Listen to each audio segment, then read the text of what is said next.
How about that? Number 100. Reaching that 100-sack club. 100 career sacks. Number 100 for Calais Campbell. That is sack 100. But thank you for Sam Howell for holding on to that ball, being part of my history.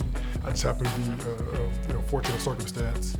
But, it's a good feeling. I've been chasing that play for a little while. David Garrard, he was scrambling. I get tackled for a no-gainer. I didn't even know that was a sack back then, and I didn't know all the rules. But I definitely got to him first and was bringing him down, and Adrian just hopped on it and they gave him half because that's what they do with young guys. I remember just, kind of thinking to myself like, wow, it wasn't sexy. It wasn't anything spectacular. I didn't have no great pass rush move. It was just all effort. I don't think I even celebrated. I think it was one of those like just a pure like, all right, we have to field, third down, let's go. There was definitely no baseball swing or anything else back then, but it's a good memory to have. My first sack as a Jaguar happened to be a pass play, and I was so mad I just ran through the tackle, ran over him onto the quarterback, and in my mind I was like, okay, I got one. And then the next one came, and it was another kind of a hustle play. Like we were, I kind of like swiped the guy, but I didn't get him clean, so I was kind of like stuck, because he kind of got a little bit of me. And then I had to fight him off, and then the quarterback was stepping up, so I fought back and got to him before he crossed the line. So sack number 2. And so then the next one I did my my cross chop, which is my favorite way to win.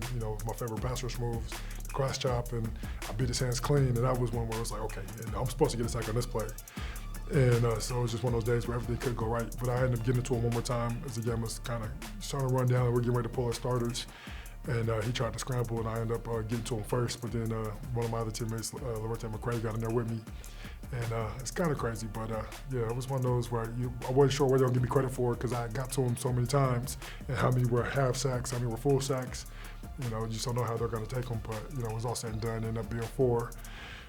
I was like, okay, I can live with that. That's not bad. Drilled by Calais Campbell, and that is a franchise record for Jacksonville for most sacks by one player in a game. Yeah, I remember a couple of my teammates asked me, like, why you do the baseball swing? And I was like, I really couldn't think of anything cool over the years. When I first started playing, I was like, I need to figure out like a sack dance. Everybody has a sack dance or a celebration. And so I just paid homage to Neil Smith, who was like one of the guys that, was playing for the Broncos when I was a kid that I looked up to. And he had a cool baseball swing, so I did my version and, paid homage to him. But I told, a couple of my teammates, I was like, once I get to 100, I'm done though. I'm only doing it up to 100. After that, I have to do something else. Here is Sam Howell from Charlotte, North Carolina, and Sun Valley High School. 54 touchdowns for Mack Brown in years 19, 20, and 21. Well, the biggest thing that was going through my mind was, please don't throw the ball away, please don't throw the ball away, please don't throw the ball away. Deep in the pocket again, steps up. Calais Campbell, that is sack 100. How about that? It's coming, games before where I had really good rushes. And he got the ball off right before I got there. And so it was just a lot of build-up over and over again. And so, I knew it was just a matter of time. It was going to happen. As long as I was healthy enough to keep playing football, it was going to happen. So it was just a matter of time. Little dirty bird on it by Calais for 100. I remember 98. I was a fan. I ended up, rooting for the Broncos in the Super Bowl. But before the Super Bowl, leading up to it, they were just an exciting team. And Dirty Bird was cool. So I remember it. And I've always been a fan of it. And so I've always really just had a admiration for this organization and this team. So, when I signed here, it was just like, it's poetic. But my favorite sack is sacking Brett Favre.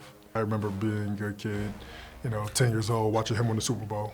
And then, getting a chance to play against him when he was in Minnesota. And, I'm a young buck, just trying to, earn my way into the league and show that I belong. And I think the biggest respect you can have for a player is giving your all to him. And so with Brett Favre, just me being such a big fan of his, I tried to kill him. I tried to kill him, and I ended up getting fined for it, for roughing the passer.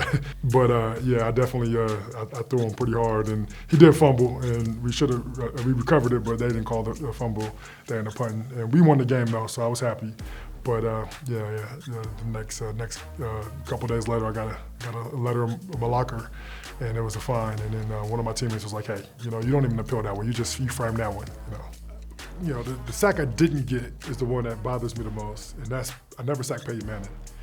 And that one hurts because, I grew up a big Peyton Manning fan. Got to meet him when I was 15. He came to a camp, and I just remember thinking to myself, one day I'm gonna sack him. I never did. I did intercept him, though. I did catch a pick on him, so that's some solace there. I feel a little better about me getting my hands on the ball that he threw.